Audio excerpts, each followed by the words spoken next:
Salut à tous, la team OL, Thomas Mchoé, Victor. Victor de Bordeaux, il vient de très loin pour venir voir le match, l'affiche au Groupama Stadium OL Juventus. T'as pas peur du coronavirus toi? Non, en plus je suis plein centre dans les tribunes, donc normalement ça devrait aller. Plein centre dans les tribunes, ça veut dire quoi ça, plein centre dans les tribunes? Plein centre, je suis tribune d'honneur, donc ça devrait, normalement tout devrait aller bien, mais faut toujours se méfier. T'es un fan hyper motivé, tu viens de Bordeaux. Exactement, Tu c'est t'es ça. tapé combien d'heures de route? 6 heures. 6 heures de 6 heures route de route, pour ouais. voir l'Olympique Exactement. Lyonnais. Tu supportes l'Olympique Lyonnais depuis combien de temps toi? Depuis mon enfance, depuis que je suis né, donc, On va marcher, tiens. On va essayer. donc Depuis ton enfance? c'est ça. T'as quel âge aujourd'hui? J'ai entre 15 et 21 ans. Oh là là, aïe aïe aïe, entre 15 et 21 ans. Exactement. Essaye de noyer le poisson, moi je dirais que t'as 20 ans. D'accord. Peut-être que je me trompe, peut-être que je me trompe pas. Bon alors toi t'es un grand suiveur de l'Olympique Lyonnais puisque les supporters lyonnais ne sont pas qu'à Lyon, ne sont pas qu'en intramuros, il y en a dans toute la France. On a d'ailleurs une belle communauté de fans, notamment sur les réseaux sociaux. Alors, ton avis un peu sur ce début de saison? Même on peut partir sur la fin de saison dernière avec Genesio, Silvinho, puis Garcia. Déjà pour commencer sur le début de saison, ça a très bien commencé avec ces deux victoires là, 6-0, 3-0 respectivement contre Angers et Monaco. On était tous enthousiastes à l'idée que Silvinho arrive avec Juninho, donc on se disait une nouvelle ère entamée, un nouveau souffle. Donc effectivement ça amène de l'élan positif. Mais ce qui s'est passé ensuite, c'est que les choses se sont dégradées parce que le souci avec Silvinho, c'est que donc il avait les bases défensives, c'était sa priorité, mais il ne s'est pas attaché suffisamment à l'aspect offensif. Du coup, ça nous a donné des matchs assez mièvres, dans le sens où on ne se créait pas assez de situations. Et voilà, ça aboutissait à des matchs, ça aboutit à une série de 8 matchs sans victoire en championnat, c'est bien ça, ouais. Donc c'était assez compliqué. Ensuite vient la nomination de Garcia, la surprise, à la surprise générale, parce que donc les trois noms retenus c'était Gourvenec, Blanc et Garcia. Donc on se dit Blanc favori. Ce qui se passe dans la tête d'Olas à ce moment-là, qu'est-ce qui se passe? Tu te dis, j'ai le choix entre un champion de France X fois avec Bordeaux, Paris, en Coupe de France, en Coupe de Ligue, je sais même plus combien il a remporté de titres, il en a remporté tellement que. Une grande expérience dans les grands clubs. Exactement. Avec l'équipe de France aussi. Voilà, quand il était joueur aussi, une certaine vision du foot, parce que quand on voit ces équipes jouer, voilà, tu sens qu'il y a une identité de jeu. Et à choisir avec Garcia qui effectivement était champion de France avec Lille, qui se battait pour le Scudetto avec la Roma pour la Juve, sauf que ça commence à remonter un petit peu maintenant. Ouais. Et 2015-2016.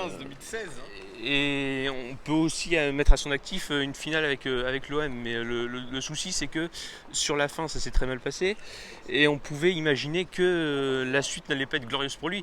Et surtout, alors Rudy Garcia, il venait pour du court terme, c'est-à-dire redresser l'équipe à court terme, puisque comme tu l'as dit, Silvinho, expérience et court-termiste. Voilà, Silvinho, il était un peu dans le dur, puisque l'équipe n'avait pas confiance en lui, n'avait pas confiance en son système de jeu. Donc, il fallait absolument un électrochoc, et Garcia, c'est vrai, est arrivé pour mettre cet électrochoc, pour mettre de la discipline, comme dit Juninho, puisque le vestiaire en avait besoin. Mais ce qu'on s'est rendu compte, tous les supporters de l'OL, dont toi, c'est que la mayonnaise, Garcia n'a pas pris. Au niveau du jeu, déjà, c'est très très faible. Au niveau des résultats, c'est loin d'être convaincant, malgré le fait qu'on soit toujours en compétition de partout.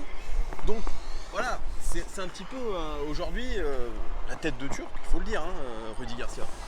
C'est ça, en fait, donc, quand il est arrivé, déjà, je pense que la masse populaire, on va dire, était assez sceptique. Ouais. Avec son passé à l'OM forcément. Et surtout des déclarations. Et des déclarations. Donc franchement, et puis sur le coach en lui-même, pour moi c'était un coach moyen. Par contre, je pensais pas, et ce qui s'est passé ensuite m'a vraiment étonné, je pensais pas qu'il était à ce point médiocre, parce que pour moi il a énormément régressé. Dans le jeu, il n'y a pas d'amélioration par rapport à Silvinho. Il devait amener cet aspect mental, mais cet aspect mental, c'est aussi dans la continuité de Silvinho. On prend plus de buts qu'avec Silvinho, parce que si vous regardez bien la moyenne de buts par match encaissé, avec Silvinho, c'était en dessous de 1 en championnat. Là, on est à plus 1 but concédé par match de moyenne. Donc, si je peux nuancer, c'est vrai que Silvinho, lui, il avait un système hyper défensif. Les latéraux c'est ça, ne montaient pas, etc. Il voulait redonner avant tout confiance à la défense, qui était effectivement le point faible un petit peu de Genesio. Il en prenait trop de buts. Et Jean-Michel Aulas a demandé expressément à Garcia de rétablir l'ADN de l'Olympique Lyonnais. Donc, c'est aujourd'hui un petit peu normal qu'on prenne un petit peu plus de buts, je pense. Mais dans le jeu, c'est pas ça. Le souci, c'est que voilà, ça fait trop longtemps qu'à Lyon, on n'a pas vu un football chatoyant. Ça manque de folie dans le jeu, il n'y a pas de mouvement, on n'arrive pas à enflammer les matchs. À domicile, c'est absolument catastrophique. Je crois qu'on est 16e à domicile. C'est inadmissible. On parle d'un club. Oui, ils ont peur à domicile. On a l'impression qu'ils fonctionnent mieux à l'extérieur, les joueurs. Il y a un truc qui fait qu'ils bloquent à domicile. C'est aussi, et on y reviendra sûrement tout à l'heure, l'environnement et le contexte qui se crée au fur et à mesure, au gré des années. Mais sinon, pour en revenir à mon propos, on parle d'un club à 300 millions de budget, 125 millions investis sur le marché entre l'été et l'hiver. C'est absolument édifiant. Il y a très très peu de clubs en Europe qui sont capables d'investir des sommes pareilles. Donc, un stade autofinancé aussi. Exactement. Il y a un modèle économique qui est très bon, c'est vrai que tu fais bien de le dire. Là, finalement, tu dis un peu ce que dit Jean-Michel Aulas, à savoir que pas beaucoup de clubs peuvent investir 50 à 60 millions sur un mercato hivernal. D'avoir un stade autofinancé, c'est vrai, mais la mayonnaise ne prend pas pour autant. Mais en fait, donc on est 7e au classement. Donc, si on prend par rapport à Silvinho, il y avait 4 points d'écart avec l'OM.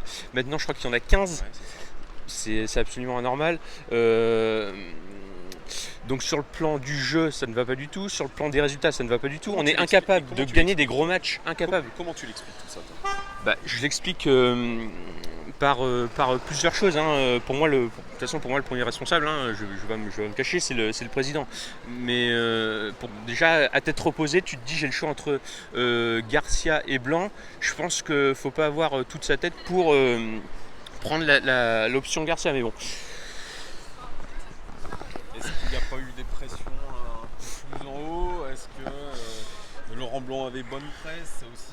Alors, est-ce qu'il avait bien préparé son entretien ? Il y a beaucoup de bruit qui ont couru concernant ça, c'est vrai.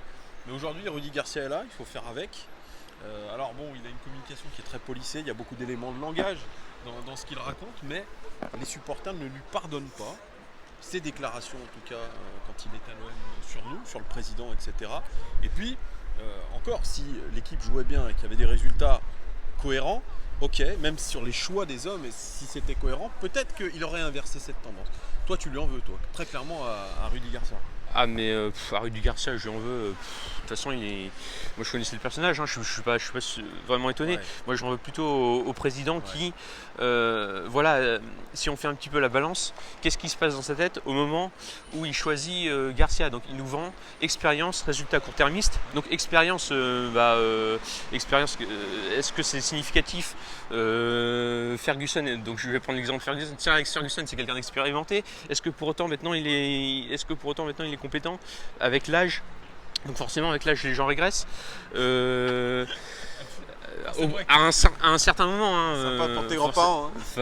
Non mais forcément à un certain moment on sait ce qui se passe parce que c'est comme ça. Mais oui, tu te dis donc expérience, c'est pas un argument valable pour moi. Résultats court-termistes, en l'occurrence tu les as pas. Et pour Blanc, Tu te dis qu'il venait quand même avec Gasset, des sérieuses références. Gasset qui a quand même prouvé en tant que coach à Saint-Etienne que c'était qu'on pouvait compter sur lui. Que ce soit en équipe de France, à Bordeaux, à Paris, il a toujours accompagné Laurent Blanc, ça s'est toujours bien passé, globalement. Moi je comprends pas et vraiment ça interroge. Non, je comprends pas. Bref, maintenant on est obligé de faire avec Rudy Garcia ce soir, match hyper important, 8e de finale de Champions League.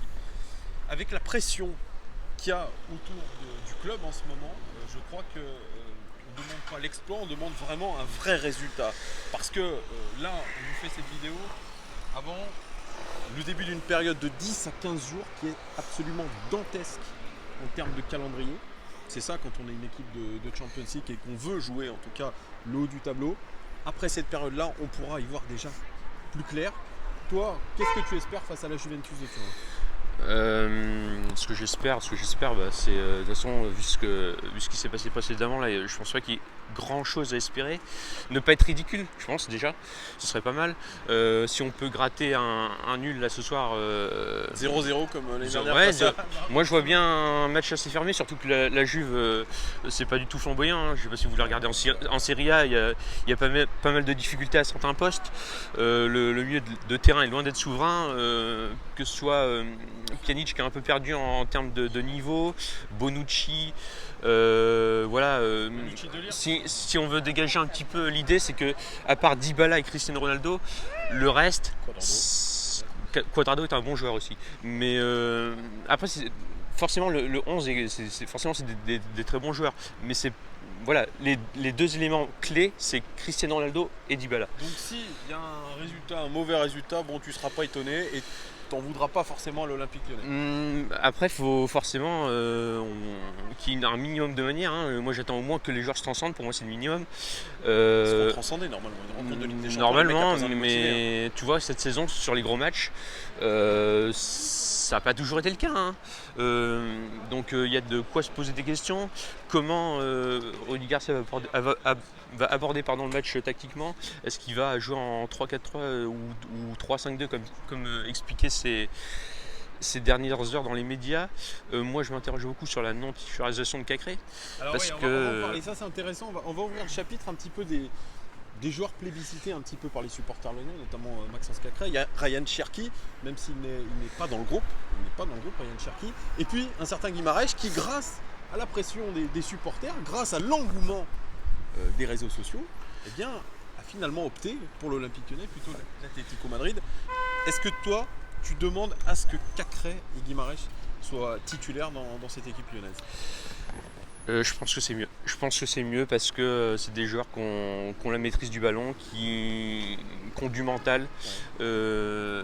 Voilà, pour moi, c'est des Donc milieux... pour toi, la faiblesse de l'expérience de ces joueurs-là, ça te fait pas peur? Pour moi, c'est pas rédhibitoire. De toute façon, c'est quoi les autres possibilités? C'est Touzard. Touzard, il a un petit peu d'expérience, mais ça reste jeune. Mendes, vu son comportement, je pense pas que ce soit une très bonne idée de l'aligner, mais bon, on sait jamais. Hein, mais... C'est la question que se pose Rudy Garcia, d'ailleurs, il l'a dit en interview à RMC. Est-ce que Guimarães et Cacré ont les épaules pour avoir cette pression, en tout cas, cette pression d'un grand match de Ligue des Champions? Pour moi, ils ont les épaules. Hein. De toute façon, quand on voit le premier match de Guimarães, alors c'était que Metz en face évidemment, mais la capacité qu'il a à s'adapter tout de suite dans cette équipe, tu vois de toute façon qu'il est au-dessus directement. Hein. Cette facilité de transmission, de s'orienter pour faire la bonne passe, de fluidifier le jeu, et puis il est même capable de gratter des ballons. Donc pour moi, c'est le 6 moderne. Et Cacré. Il a joué 11 matchs cette saison si j'ai bonne mémoire, donc moi je l'ai pas vu une fois mauvais. Pour moi c'est... Alors Strasbourg, si on... nuancé, il a fait quelques prestations moyenne, ok, mais je dirais pas mauvais, tu vois. Pas mauvais, mais moyenne. Mais moyenne, il était pas en dessous de... Ouais, c'est ça, et puis il est surtout pas bien entouré non plus. Exactement. Ça bouge pas, etc. Mais tu vois, si on veut citer un petit peu des matchs de référence de Cacré, moi je pense à Marseille en coupe, hein, clairement au-dessus. Mais voilà, si on veut reparler j'étais à Strasbourg là, de son premier match, sur les 15 premières minutes, il plonge complètement, mais après il arrive à relever la tête et finalement il finit par... Je suis d'accord. C'est vrai que c'est quelqu'un qui a une force de caractère. Exactement. Et c'est ce qui nous manque. C'est ce qui manque dans l'équipe. C'est ce qui manque dans l'équipe. Il manque de leader. C'est pour ça que Et ça peut être un train à l'avenir. Qui est le leader aujourd'hui de cette équipe? Moi je pense que c'est Marcelo, qui s'est réconcilié avec les supporters. Marcelo, c'est un vrai leader, je pense. Un leader. Exactement. On peut parler aussi, même si certains m'ont crié dessus, Touzard est un leader du milieu de terrain. Leader, je ne veux pas dire peut-être pas technique, mais en tout cas c'est un leader, un aboyeur. Il y en a très peu, au final. Il y en a très peu. Exactement, et peut-être Dubois aussi. Ouais, Awar discute. aussi. Les épaules d'un capitaine. Alors Denayer aussi, on peut dire Denayer, mais pour moi, l'évidence, c'est Marcelo. Le souci avec Marcelo, c'est que c'est un défenseur quand même qui est un petit peu limité. Il avait fait une bonne première saison, mais après, je pense que l'offre de West Ham, quand elle est arrivée à 25 millions. Mais attends, tout le monde à l'époque disait ah non, on veut pas le perdre. Je me rappelle, après cette première saison, on s'est dit non, président Las, il faut le garder. Tout le monde avait fait pression, notamment la twittosphère. Il faut le garder. Et finalement, il est resté et tout le monde le critique. Moi, comme je dis très souvent dans ces vidéos-là, je trouve qu'il n'a pas été si mauvais que ça. Sa saison, elle n'est pas mauvaise du tout. Hein. Elle n'est pas mauvaise du tout. Franchement. Il fait partie des moins mauvais ou des meilleurs selon le point de vue duquel on se place. Mais pour moi, il doit être titulaire ce soir de toute façon. Voilà, donc dans les gros matchs, j'ai pas souvenir qu'il soit passé au travers. J'essaie de chercher. J'ai en tête le 5-0 à Paris la saison passée à l'extérieur. Il me semble que. Il y a le match retour aussi contre Barcelone la saison dernière. Voilà, mais. On reproche de cette pris un dribble de Lionel Messi. Mais enfin. Généralement, dans les gros matchs, il répond présent. Hein. Généralement. Parce qu'il met de l'impact et c'est. On va peut-être pas faire une comparaison avec Sergio Ramos, mais en tout cas, c'est un gratte-poil. C'est quelqu'un qui va pas hésiter à mettre un coup de pression, à bomber le C'est quelqu'un qui a du vice, donc c'est ce qui manque à l'équipe. C'est ça. Est-ce qu'on veut le reprocher aussi en tant que supporter? Parce que c'est vrai que cet épisode à l'aéroport de Benfica, où il a commencé à vouloir en découdre avec un membre des Bad Guns, ça fait partie de sa personnalité. Et c'est peut-être ce soir ce qui va nous faire peut-être faire une belle performance. Sa force de caractère. Voilà, c'est la force de caractère. Puis j'aimerais aborder un dernier sujet avec toi. C'est la relation qu'a l'Olympique Lyonnais avec ses supporters. Beaucoup de tweetos sont bloqués. Moi d'ailleurs je suis bloqué par le compte de l'Olympique Lyonnais. C'est une terrible dictature. Dès qu'on fait un commentaire négatif ou alors on ose se moquer un petit peu de l'institution, de Rudy Garcia, des joueurs, tout de suite l'Olympique Lyonnais verrouille, bloque. Et d'ailleurs il y a eu une histoire assez marrante sur les réseaux sociaux récemment, c'est que pour défendre un tweetos bloqué, la tweetosphère lyonnaise a commencé à mettre des montages de Rudy Garcia en clown. Exactement. Et l'OL a répliqué ce matin avec un communiqué en disant que chaque fois qu'il y aurait provocation, incitation à la haine, injure sur les réseaux sociaux, eh bien il y aurait une procédure de justice. Qu'est-ce que toi tu penses un peu de cette relation de l'OL avec son public, qui est quand même en ce moment compliqué? De toute façon, il y a beaucoup de choses de toute façon qui ne vont pas dans ce club. Hein, mais la communication, je pense que c'est la chose numéro 1. Et c'est terrible, hein, parce que quand on voit les résultats, on peut se dire que c'est les résultats qui sont le plus catastrophiques. Mais pour moi, en l'occurrence, c'est la com. Donc c'est de dire à quel point le club est bas en ce moment. Jean-Michel Aulas qui, alors je dirais pas chaque jour, mais à chaque match où, de toute façon sur Twitter, on voit bien tout ce qui poste. Pour moi, de tweet en tweet, c'est de plus en plus catastrophique. C'est chaque jour de plus dans l'absurde. Donc on va prendre quelques exemples. Hein. De toute façon, aujourd'hui, quand il nous dément pour Awar, je ne sais pas si tu as vu. Il dit qu'en gros, les médias italiens ont tout inventé et qu'il n'a jamais dit qu'il voulait vendre Awar à la Juventus. Moi, ça me fait sourire. Voilà. Mais après, s'il n'y avait que ça, et que si sportivement ça se passait bien, qu'il fasse le guignol sur Twitter, moi je m'en fous. Mais en l'occurrence, sur le terrain, ça se passe pas bien. Donc, par exemple, quelque chose qui m'a choqué, c'est qu'ils nous vendent le match contre Strasbourg 0-0. Ils nous le vendent comme un bon résultat. C'est pas acceptable. On se moque des supporters, c'est pas normal. Je sais, franchement, ils jouent avec le feu. Et depuis, ça fait quelques temps qu'il joue avec le feu. Hein. Force, il va finir par se brûler, je pense, parce que il accumule trop. Et... Ouais, je suis d'accord avec toi. Il est toujours à rester pardon, il est toujours à rester sur ses 32 ans de présidence, ses X Exactement. qualifications en Ligue des Champions. Moi, j'ai rencontré l'année dernière, c'était en juillet dernier, juste avant la nomination de Sylvigno, Bernard Lacombe. Et Bernard Lacombe, il n'a pas de langue de bois. Et il me dit, cette saison, donc la saison dernière, le président, il a passé son temps à défendre l'indéfendable devant la presse, sur Twitter, etc. Il a défendu des guignols. Il a dit sur le terrain, c'était des guignols. Donc effectivement, Aulas, je pense qu'il défend coûte que coûte, quitte à faire de la mauvaise foi à ses joueurs, etc. pour cette dimension financière, puisque nous sommes un club coté en bourse, et que ça rassure un petit peu l'aspect financier. On parle d'un président EBITDA, c'est la vérité. Je pense qu'il essaye de rassurer les marchés financiers. Mais nous, en tant que supporters, je suis d'accord avec toi, on fait ça pour de la guignolerie. Ça, c'est de la guignolerie et du foutage de gueule. Il fait d'ailleurs monter en pression tout le monde à cause de ça. Mais parce qu'en fait, son souci, c'est que voilà, il privilégie trop l'économie, mais il faut trouver, en l'occurrence, qui privilégie l'économie, mais il faut qu'il trouve le juste équilibre. En fait, si sportivement ça suit pas, économiquement ça suivra pas non plus, parce que c'est un cercle vicieux et il faut avoir un minimum de compétitivité dans l'équipe. Tu peux pas te permettre de perdre 3 joueurs clés en un été, ou alors sinon tu les remplaces d'une autre façon, mais Fekir n'a pas été remplacé sur le plan offensif, ça se ressent énormément. Il dit qu'il y a des cascades de blessures, effectivement. Certes. T'as rectifié au mercato d'hiver. Oui, parce que voilà. tu as fait un investissement conséquent. Exactement. Certes, tu perds de gros joueurs, mais on ne peut pas tout mettre sur ce compte-là. Il y a aussi une prise de responsabilité des autres.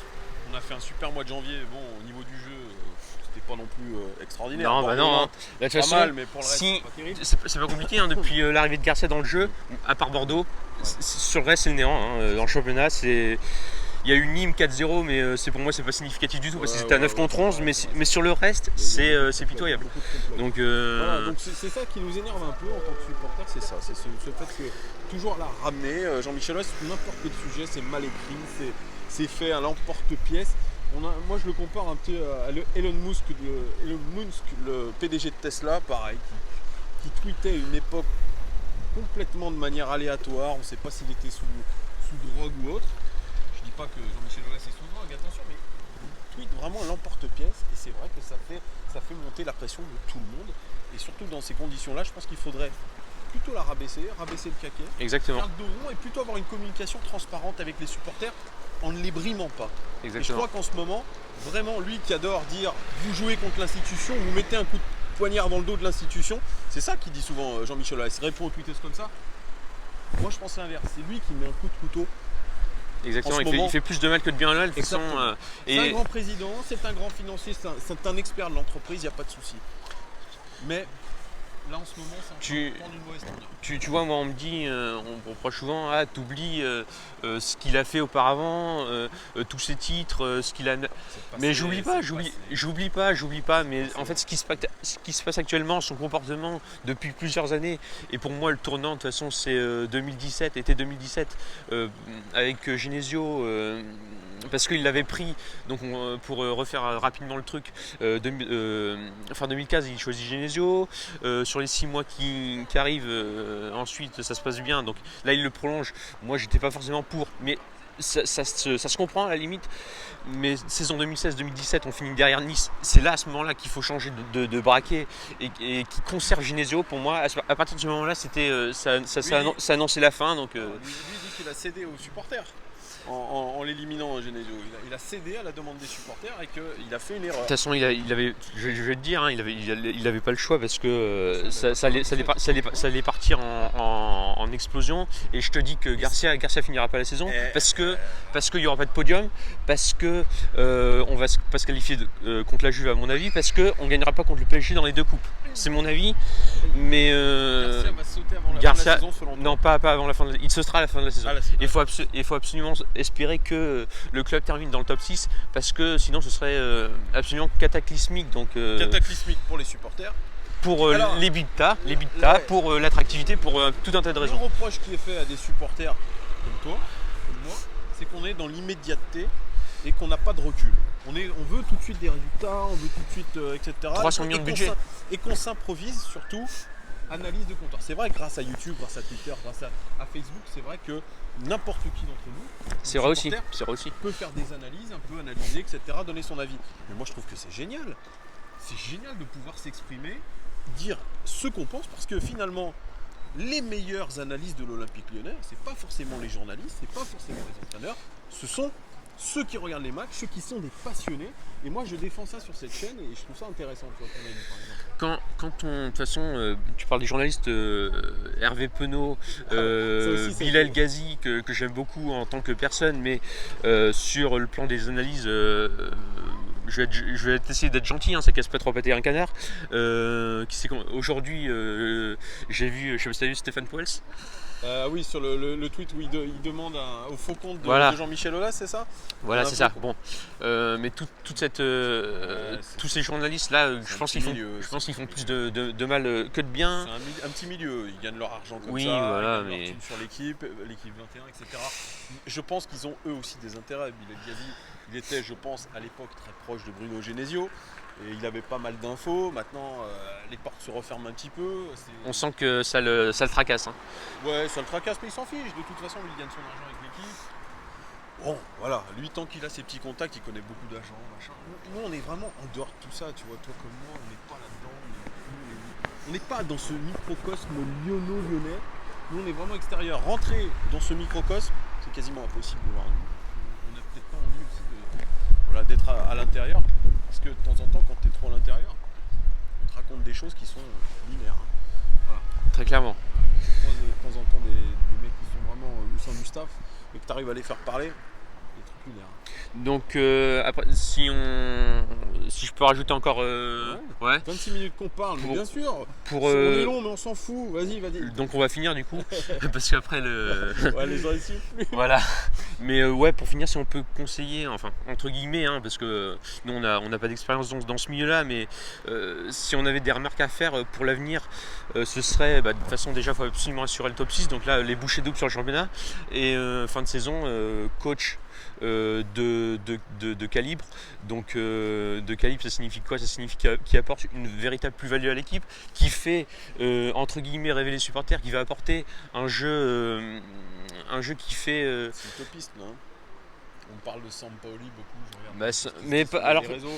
ça parle de, alors forcément les supporters ils rêveraient de Sampaoli, Favre, Gallardo. Gallardo.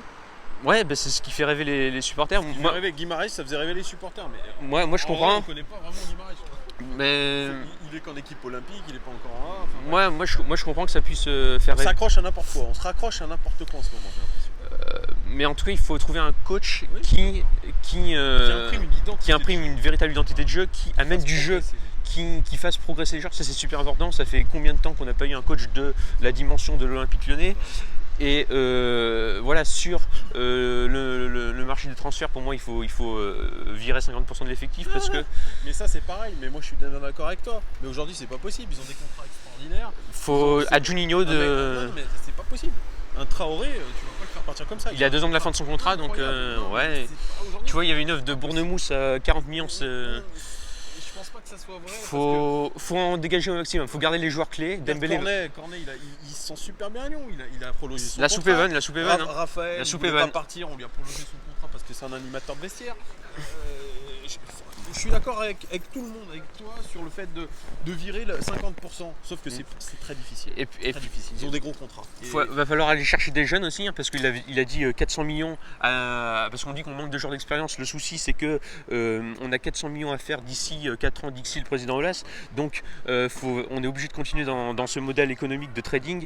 Et, De toute façon, on sera obligé, on va faire du Monaco. Monaco fait du exactement. Voilà, bon, on est sur ce modèle-là, on pourra pas sauf si on a un jour un investissement étranger conséquent. Sinon, on va être obligé effectivement d'aller taper dans les jeunes, pardon. Et on voit que les jeunes, c'est pas terrible. La Nationale 2, c'est pas terrible. La Gambardella, ils viennent de prendre une clacasse J'ai vu énorme ça, avec ouais. Cherki dans l'équipe. Donc Il y a plein de choses comme ça qui font que, on dit, il y a une pépinière lyonnaise, il y a des bons joueurs, etc. Sauf que je pense que ces jeunes joueurs qui sont en National 2, etc., en Gambardella, ils se disent qu'ils ont très peu de chances d'atterrir dans l'effectif pro. Ouais, c'est aussi le problème. Hein, voilà, Kalulu, on perd un peu cette identité Kalulu, OL. Hein. Soi-disant, on veut le faire signer le contrat. On lui fait Mais pas Kalulu, ça m'étonnerait qu'il signe. Il va falloir être convaincant. Hein, Barre, parce que croisé, mais Barre, je pense que le pauvre. Bart, c'est pareil que son traitement. On peut parler de Gouiri, c'est. Oui, mais Gouiri, c'est pareil. Je pense que c'est déjà, il n'est pas apprécié de Garcia. De deux, je pense que c'est un joueur. Selon, je pense, ce qu'il voit à l'entraînement, il n'en fait pas assez, il n'est pas meilleur qu'un autre. Cherki, pour l'instant, à part ce que j'ai compris, c'est un peu le melon qui arrive et il vit sur les flatteurs, mais bon, après il est jeune, etc. Ouais, donc il y a des comportements, je pense que nous, on ne connaît pas, mais je pense que c'est certains comportements en barre. C'est pareil, je l'ai croisé avec ses parents, le pauvre, il avait la tête baissée, il est un peu jeune, il est un peu timide, etc. Je pense qu'aux entraînements, c'est pas extraordinaire non plus. Donc oui, je pense qu'il y a un certain talent. Mais vu les résultats qu'on a dans les catégories de jeunes, je pense qu'il manque encore après c'est tout un ensemble. Hein, les coachs en jeunes, moi je sais pas, je suis pas de très près. C'est voilà donc après pour revenir à ce qu'on disait, s'entourer mieux hein, pour le président parce que Gérard Roulier c'est lui qui est en partie responsable de la domination de Garcia pardon. Et puis ce staff là pour moi Cassapa, Baticle, tout ça dehors. Hein, mais c'est pareil. Je pense qu'il y a des grand ménage moraux, cet été. Il y a des accords moraux. Un grand ménage cet été s'impose. Mais il y aura un grand ménage que si les objectifs ne sont pas. Pour moi, 6ème place, 5ème place ou 4ème place, c'est pas atteint. L'objectif c'était podium, donc on verra bien ça. Mais quand même du mal à notre Olympique. Non, évidemment, mais on va se relever parce que c'est vrai que le climat est un peu morose, malgré le fait qu'on soit toujours qualifié dans toutes les compétitions, n'est-ce pas? Nous sommes le fin février. C'est vrai. Moi j'avais dit attention à ce mois de février qui risque d'être cata. On verra comment on le finit. En tout cas, là, il y a une série de matchs qui est... de gros matchs. Hein. Moi, je suis pas très confiant, hein, mais bon. On va voir. On verra. En tout cas, ce soir, déjà contre la Juventus de Turin, pronostic. Pronostic, allez, 0-0. 0-0. On verra si Victor, passionnant, Victor, très bon supporter, très bons avis. Voilà les gones, dites-nous en commentaire si vous êtes d'accord avec ce jeune homme. Voilà, vous avez le droit de vous lâcher. Je ne sais pas si je mettrai cette vidéo avant ou après le match, on verra. Mais voilà, n'hésitez pas à commenter. Merci en tout cas de votre fidélité à tous. Un abonnement, un like, vous connaissez la sauce. Et puis à très vite les gones. Ciao.